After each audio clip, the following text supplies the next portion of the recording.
ദാനധർമ്മം ചെയ്യാനായിട്ട് പലർക്കും മടിയാണ്. കൊടുത്താൽ കുറഞ്ഞു പോകുന്ന അവർ വിചാരിക്കുന്നത്. പക്ഷെ അത് തെറ്റായ ചിന്തയാണ്. കൊടുക്കുന്നവർക്കാണ് ദൈവം കൂടുതൽ കൊടുക്കുന്നത്. കൊടുക്കുന്നവരെ കൂടുതൽ കൂടുതൽ അവിടുന്ന് അനുഗ്രഹിച്ചുകൊണ്ടേയിരിക്കും.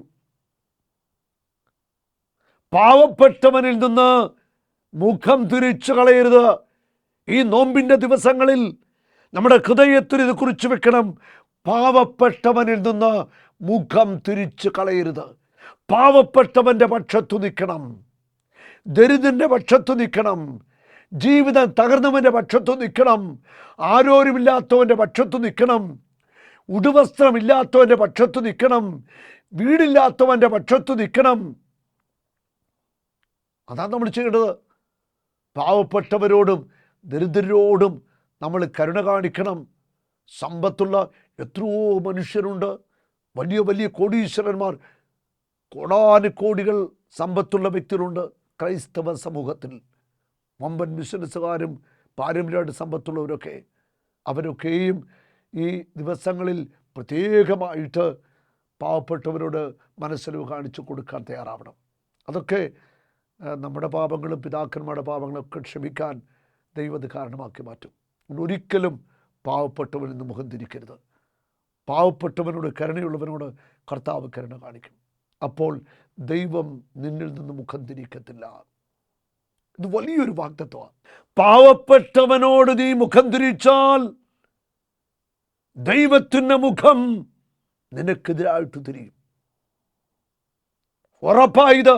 പാവപ്പെട്ടവനെ പീഡിപ്പിച്ചാൽ, പാവപ്പെട്ടവനോട് ദയ കാണിക്കാതിരുന്നാൽ, വിശന്നു വരുന്ന പാവപ്പെട്ടവന് ആഹാരം കൊടുക്കാതിരുന്നാൽ, നിന്റെ മുന്നിൽ വന്ന് കൈനീട്ടുന്നവന് എന്തെങ്കിലും കൊടുത്ത് സഹായിക്കാതിരുന്നാൽ, പാവപ്പെട്ടവനിൽ നിന്ന് മുഖം തിരിക്കുന്ന വ്യക്തികൾ ഓർത്തുകൊള്ളുക, ദൈവം നിന്നിൽ നിന്ന് മുഖം തിരിക്കും. പാവപ്പെട്ടവനോട് ദയ കാണിക്കുന്നവന്, കരുണ കാണിക്കുന്നവന് അവൻ്റെ മേൽ ദൈവത്തിൻ്റെ കരുണ അവൻ്റെ തലമുറയുടെ മേൽ ഒഴുകുകയും ചെയ്യും. ഇത് നമ്മൾ പഠിക്കേണ്ട ഒരു പാഠമാണ്. എന്താ വിശുദ്ധ ബൈബിളിൽ നമ്മളെ പഠിപ്പിച്ചിരിക്കുന്നത്? അന്ത്യവിധിക്ക് യേശു വരുമ്പോൾ ചോദിക്കുന്ന ചില കാര്യങ്ങളുണ്ട്. വിശക്കുന്നവന് ആഹാരം കൊടുത്തോ? വസ്ത്രമില്ലാത്തൊരു വസ്ത്രം കൊടുത്തോ? വീടില്ലാത്തവന് വീട് ഉണ്ടാക്കാൻ സഹായിച്ചോ? വീട് കൊടുത്തോ? കാരാഗ്രഹത്തിൽ കിടക്കുന്നവരെ സന്ദർശിച്ചോ? രോഗികൾക്ക് ആശ്വാസം കൊടുത്തോ? ഇങ്ങനെ കുറേ കാര്യങ്ങളാണ് കർത്താവ് ചോദിക്കാനായിട്ട് പോകുന്നത്. ഹല്ലേലൂയ. ഇതാണ് കർത്താവ് നമ്മോട് ചോദിക്കാറുള്ളത്. ഇത് മുഴുവൻ പാവപ്പെട്ടവർക്ക് വേണ്ടിയുള്ള കാര്യങ്ങളാണ്. ഈ കാര്യങ്ങളെല്ലാം ഒരുപക്ഷെ നമുക്കെല്ലാവർക്കും കാരാഗ്രഹം, ജയിൽ തേടി പോകാൻ സാധിച്ചെന്ന് വരത്തില്ല. പക്ഷേ നമ്മുടെ ചുറ്റുവട്ടത്ത് കാരാഗ്രഹത്തിൽ കിടക്കുന്നത് പോലെ മനുഷ്യർ കിടപ്പുണ്ട്. അല്ലെങ്കിൽ ഒരുപക്ഷെ നമ്മൾ ഇടപെടുന്ന വ്യക്തികൾ തന്നെ ഹൃദയ തലങ്ങളിൽ ഒരു ജയിലിൽ കിടക്കുന്ന അവസ്ഥയിലായിരിക്കാം. തകർക്കപ്പെട്ട ജീവിതങ്ങൾ, ഒറ്റപ്പെടലുകൾ, നൊമ്പരങ്ങൾ, തിരസ്കരണങ്ങൾ, ഇതൊക്കെ കാരാഗ്രഹത്തിൻ്റെ അനുഭവങ്ങളാണ്. വസ്ത്രമില്ലാത്തവരും ആഹാരമില്ലാത്തവരും ഒക്കെ ഉണ്ട് നമ്മുടെ ചുറ്റുവട്ടത്ത്. അവരൊക്കെ നമുക്ക് ഈ നോമ്പിൻ്റെ ദിവസങ്ങൾ പ്രത്യേകം ഓർക്കണം. അവർക്ക് വേണ്ടി പ്രാർത്ഥിക്കണം. ചെയ്യാൻ പറ്റുന്ന സഹായങ്ങളൊക്കെ ചെയ്യണം.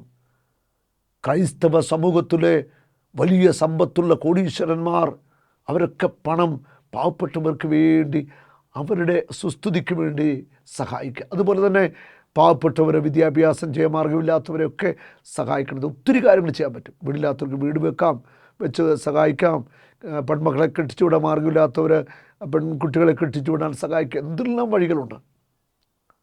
കോടാനുകോടി സമ്പത്തുകൾ അക്കൗണ്ടിലുള്ളവരൊക്കെ ആ ലോകത്തിൻ്റെ സുഖത്തിൻ്റെ പട്ടുമത്തൽ ഇങ്ങനെ കിടക്കുകയാണ്. ഒരു ദിവസം ഈ ലോകം വിട്ട് നമ്മളെല്ലാവരും പോകേണ്ടി വരും. അതുകൊണ്ട് ജീവിക്കുന്ന കാലത്ത് എത്രമാത്രം നന്മ ചെയ്യാമോ, പ്രത്യേകിച്ച് ദരിദ്രർക്കും പീഡിതർക്കും ഒറ്റപ്പെട്ടവർക്ക് സഹായിക്കാമോ, അത് ദൈവസന്നിധിയിലെത്തും. അതിന് ദൈവം മറുപടി നൽകും. നീ ദരിദ്രനോട് കരുണ കാണിച്ചാൽ നിന്നോട് കർത്താവ് കരുണ കാണിക്കും. ദരിദ്രനിൽ നിന്ന് നീ മുഖം തിരിച്ചാൽ കർത്താവ് നിന്നിൽ നിന്ന് മുഖം തിരിക്കും. ശക്തമായിട്ട് ദൈവത്തിൻ്റെ വചനം മുന്നറിയിപ്പ് നൽകുക. സമ്പത്തേറുമ്പോൾ അതനുസരിച്ച് ദാനം ചെയ്യുക. ഉണ്ടോ? നിനക്ക് സമ്പത്തേറുമ്പോൾ ബിസിനസ്സുണ്ട്, ജോലിയുണ്ട്, വലിയ വലിയ കാര്യങ്ങൾ ചെയ്യുന്നുണ്ട്.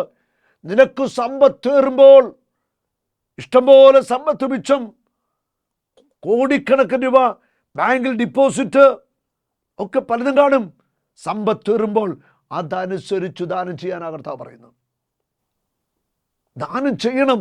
ഈ നോമ്പിൽ വളരെ പ്രധാനപ്പെട്ടൊരു കാര്യമാണിത്. കുറച്ചേ ഉള്ളുവെങ്കിൽ അതനുസരിച്ച് ദാനം ചെയ്യാൻ മടിക്കരുത്. കുറച്ചേ ഉള്ളൂ, മതി, ഉള്ളത് നമ്മൾ സന്തോഷത്തോടെ കൊടുക്കണം. അത് ദൈവം ആഗ്രഹിക്കുന്നു കേട്ടോ. നമ്മൾ പാവപ്പെട്ടവരായിട്ടുള്ളവരും നിങ്ങളുള്ളതിൽ പങ്കുവയ്ക്കണം. ദരിദ്രകാലത്തേക്ക് ഒരു നല്ല സമ്പാദ്യം നേടി വയ്ക്കുകയായിരിക്കും നീ അതുവഴി ചെയ്യുന്നത്. നീ ദരിദ്രനായിരിക്കാം, വലിയ സമ്പത്തോ വരുമാനമൊന്നും ഇല്ലായിരിക്കാം, പക്ഷെ ഉള്ളതിൽ നീയും പങ്കുവയ്ക്കാൻ മടിക്കരുതെന്ന് ദൈവത്തിൻ്റെ വചനം വ്യക്തമായിട്ട് നമ്മളെ പഠിപ്പിക്കുകയാണ്. ദൈവത്തിൻ്റെ ഈ വചനങ്ങൾ നമ്മുടെ ജീവിതത്തിൽ നമ്മളൊന്ന് പ്രാവർത്തികമാക്കി തുടങ്ങിക്കേ. അതിലൂടെ സംഭവിക്കുന്നത് കർത്താവിൻ്റെ ശക്തമായ ഒരു സംരക്ഷണം, പ്രൊട്ടക്ഷൻ അവിടെ നമുക്ക് നൽകും. നമ്മളെ ഓരോരുത്തർക്കും തകർക്കാൻ പറ്റത്തില്ല. ആര് ദരിദ്രരെ സ്നേഹിക്കുന്നുവോ, അവരെ സഹായിക്കുന്നുവോ, അവർക്ക് ദൈവത്തിൻ്റെ വലിയ ഒരു അനുഗ്രഹവും സംരക്ഷണവും എന്നും ഉണ്ടായിരിക്കും.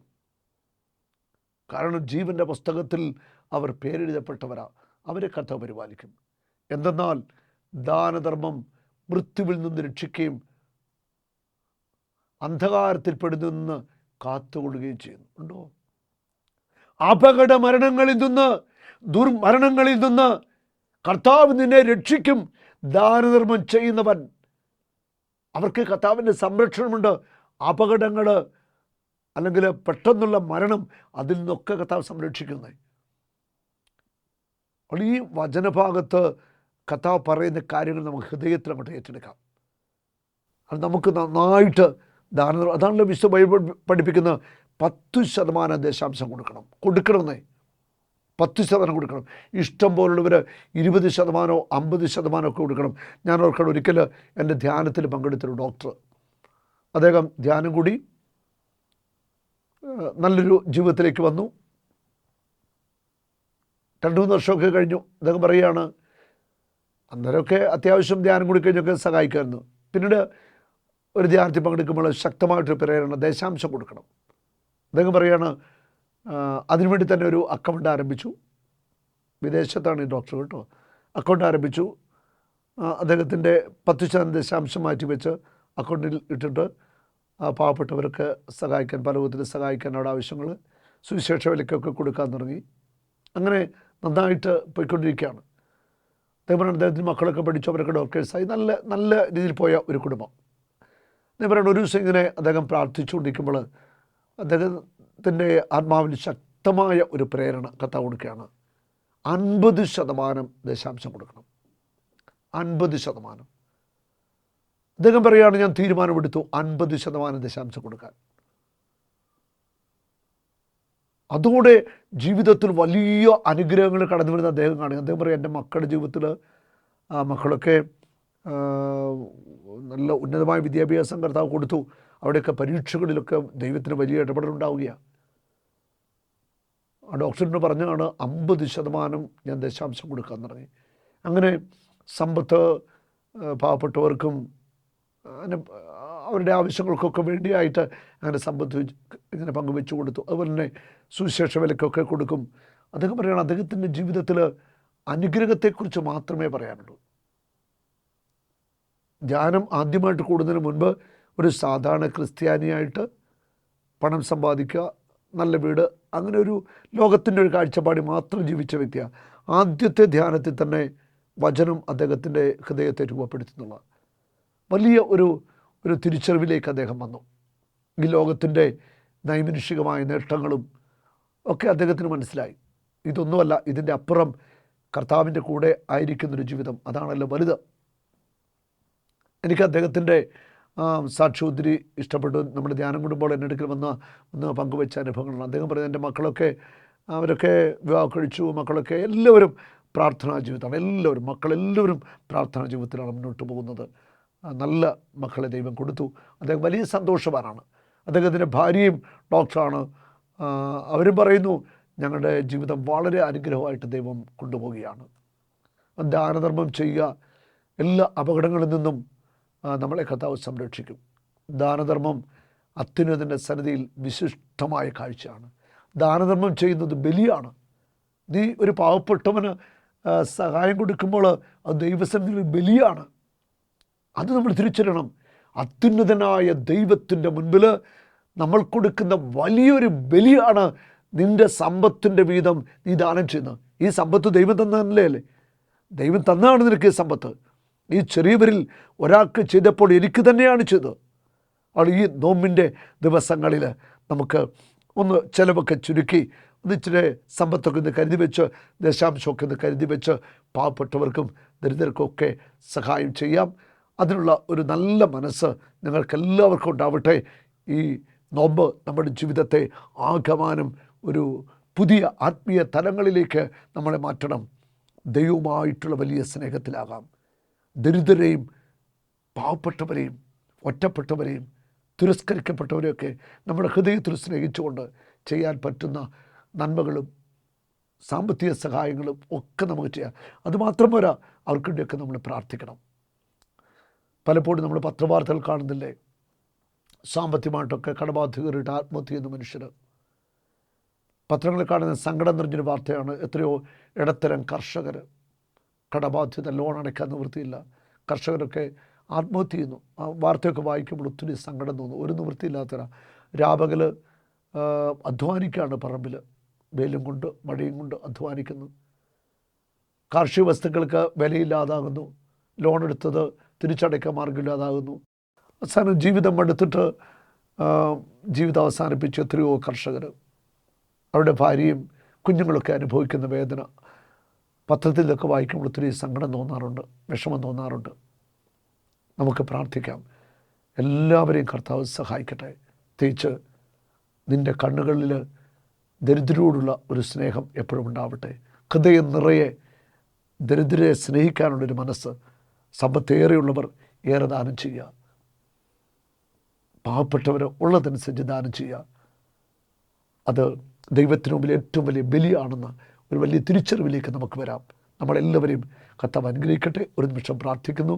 കർത്താവായ യേശുവേ, ഈ വചനം എന്ന് ശ്രമിച്ച എല്ലാവരെയും അങ്ങ് അനുഗ്രഹിക്കണമേ. എല്ലാവർക്കും വലിയൊരു കൃപ, സമ്പത്ത് പങ്കുവയ്ക്കുവാൻ, ദാനധർമ്മം ചെയ്യുവാൻ, ദരിദ്രർക്ക് കൈയച്ചു കൊടുക്കുവാൻ ഉള്ളൊരു വലിയ മനസ്സ് എല്ലാവർക്കും കൊടുക്കണമേ. സ്നേഹവാനായ പരിശുദ്ധാത്മാവേ, ഹൃദയങ്ങളെ തൊടണമേ. ദാനധർമ്മം അത്യുന്നതിന് മുന്നിലെ വലിയ ഒരു ബലിയാണല്ലോ, വലിയൊരു കാഴ്ചയാണല്ലോ. ഞങ്ങളെ സഹായിക്കണമേ. കൈ തുറന്ന് ദരിദ്രരെ സഹായിക്കാനുള്ള വലിയൊരു മനസ്സ് ഈ വചനം കേട്ട എല്ലാവർക്കും കൊടുക്കണമേ. യേശുവേ, നന്ദി പറയുന്നു. ഒരു പുതിയ ഹൃദയം, ഒരു പുതിയ മനസ്സ് ഞങ്ങൾക്ക് തരണമേ. യേശുവേ, അങ്ങ് അത്ഭുതങ്ങൾ ചെയ്യണമേ. കർത്താവേ, രോഗികൾക്ക് സൗഖ്യം നൽകണമേ, ബന്ധിതർക്ക് മോചനം നൽകണമേ. ഈ നോമ്പിൻ്റെ ദിവസങ്ങളിൽ വലിയ സ്വർഗത്തിൻ്റെ കൃപാവരങ്ങൾ കൊണ്ട് ദൈവജനത്തെ നിറയ്ക്കണമേ. സഭയെ കാത്തുകൊള്ളണമേ. ആമേൻ. ഒരു നാളും നീ അനാഥനല്ല, ഒരു നാളും നീ അന്യനല്ല, ഒരു നാളും നീ അനാഥനല്ല.